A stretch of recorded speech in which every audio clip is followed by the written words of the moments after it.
హైదరాబాద్ నుండి USA, UK, Canada ఏ దేశానికైనా fastest international courier service avkai.com. Free pickup, free packing.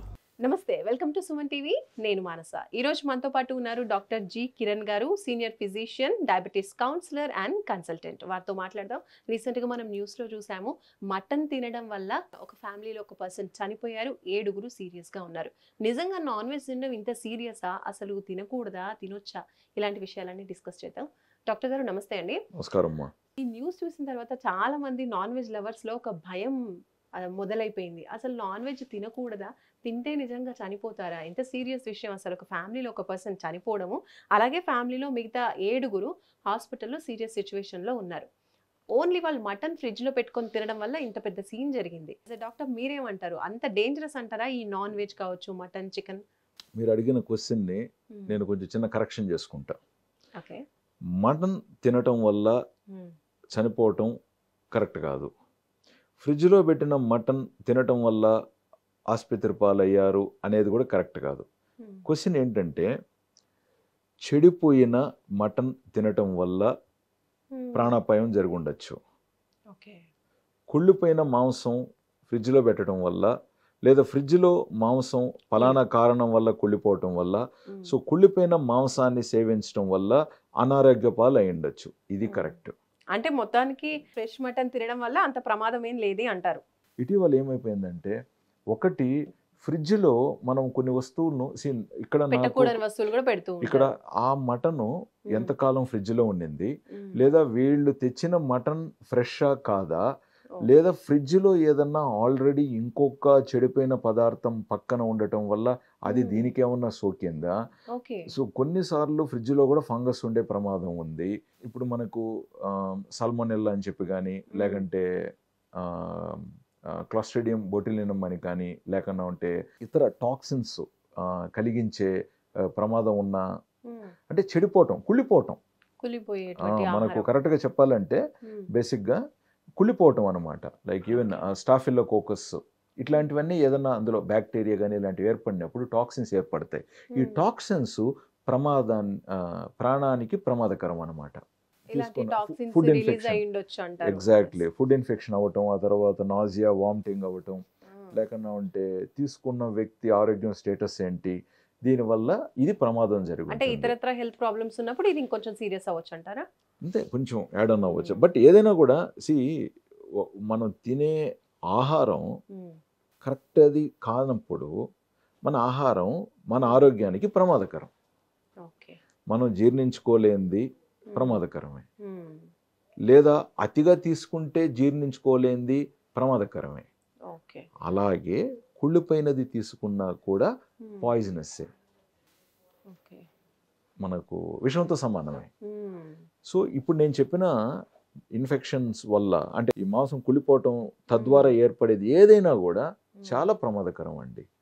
అందుకే మీరు ఎప్పుడు కూడా చూడండి, మాంసం ఇప్పుడు ఆదివారం ఉదయాన్నే ఒక పొట్టేలు కావచ్చు, కోడి కావచ్చు, వాళ్ళు దాన్ని రెడీ చేశారు, మాంసాన్ని అప్పటికప్పుడు విక్రయించేశారు, తయారు చేశారు. విక్రయించిన తర్వాత ఇంటికి తెచ్చుకున్నారు, వాటెవర్ దాన్ని క్లీన్ చేసుకున్నారు, వండుకున్నారు, మధ్యాహ్నంకంతా తినేశారు, కొంచెం ఏదైనా మిగిలితే రాత్రికి మేడం, అంతే. మాంసాన్ని మరనాటికి అనే క్వశ్చనే లేదు. కొన్ని సందర్భాలలో తునకల రూపంలో దాన్ని ఏదన్నా ఉప్పులో దాన్ని ప్రాపర్గా చేసి ఆ తర్వాత దాన్ని ఎండబెట్టి, అది వేరే విధానం. సో డ్రై చేసి సాల్ట్ అయి పెట్టి వేరే విధానంగా వాడుకున్నారు, అది వేరే డిఫరెంట్ ప్రాసెస్.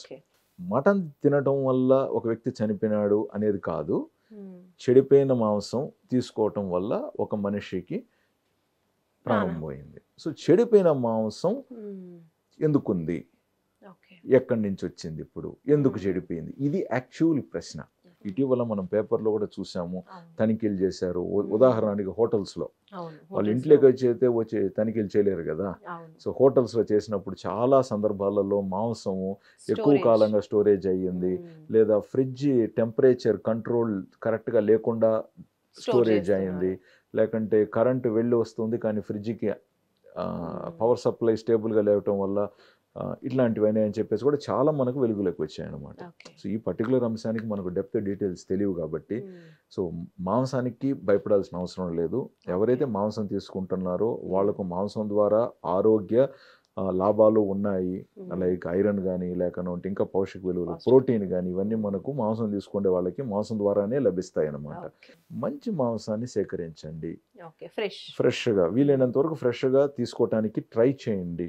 సో ఫ్రిడ్జ్లో పెట్టే ముందు కూడా మాంసాన్ని అలా తెచ్చి అలా పెట్టకుండా దాన్ని ప్రాపర్గా క్లీన్ చేసుకొని లైట్గా ఉప్పు కానీ లేకంటే పసుపు కానీ కూడా దానికి లైట్గా అప్లై చేసేసి మీరు పెట్టుకున్నట్లయితే అది చెడిపోయే అవకాశాలు తక్కువ ఉంటాయి. ఇప్పుడు మీరు ఎక్కువ మాంసం తెచ్చుకొని ఫ్రిడ్జ్లో పెట్టుకుంటున్నారు అనుకోండి, మీరు అప్పుడప్పుడు వండుకుంటున్నారు, అందులో కొంత భాగం అని అనుకోండి, దాన్ని ముందుగానే మీరు ఎలా ఆ పర్టికులర్ లైక్ 200 grams అనుకోండి, అది సపరేట్గా 200 grams ప్యాక్స్లో పెట్టుకోండి. సో అంతే. సో కావాల్సినప్పుడు ఆ 200 grams మాత్రమే తీసుకొని మీరు వండుకుంటారు. ఇప్పుడు మీరు ఒక 2 కిలోలు పెట్టేశారు, అందులో 200 grams కోసం మీరు మొత్తం మాంసాన్ని కరగబెట్టారు, ఈ 200 grams కావాల్సిన మాంసాన్ని తీసుకొని మళ్ళీ తీసుకెళ్ళి మిగతా ఫ్రిడ్జ్లో పెట్టారు. సో థాయింగ్ అయింది అంటే మాంసం ప్రతిసారి కరగటం మళ్ళీ అది కరెక్ట్ కాదు, అది ఇంపార్టెంట్. అంతేకాకుండా డీప్ ఫ్రిడ్జ్ కూడా అప్పుడప్పుడు దాన్ని క్లీనింగ్ చేసుకోండి, డీఫ్రాస్ట్ చేసి ప్రాపర్గా ఫ్రిడ్జ్ని క్లీన్గా పెట్టుకోవటం దయచేసి ట్రై చేయండి. థ్యాంక్ యూ డాక్టర్ గారు. అంటే ఇప్పుడు మీరు ఈ మాట చెప్పడం వల్ల కొంచెం నాన్ వెజ్ లవర్కి ఒక ఊరట కలిగింది అని అనుకోవచ్చు. ఎందుకంటే ఏంటి ఎంతో ఇష్టంగా తినేటువంటి ఫుడ్ వల్ల ఇలా మరణం సంభవిస్తుంది అంటే ప్రతి ఒక్కరు కూడా కొంచెం భయపడేటువంటి పరిస్థితే.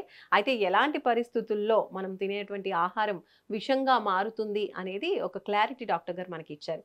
ఒకవేళ ఫ్రిడ్జ్లో స్టోర్ చేయాల్సి వస్తే మాత్రం కొంచెం జాగ్రత్తగా స్టోర్ చేసుకోవడం, దాని తర్వాత మళ్ళీ ప్రాపర్గా కుక్ చేసుకున్న తర్వాత లేదా హీట్ చేసుకున్న తర్వాత ఆహారాన్ని తీసుకుంటే ఎలాంటి ప్రమాదం ఉండదు అని మనకు డాక్టర్ గారు తెలియజేస్తున్నారు.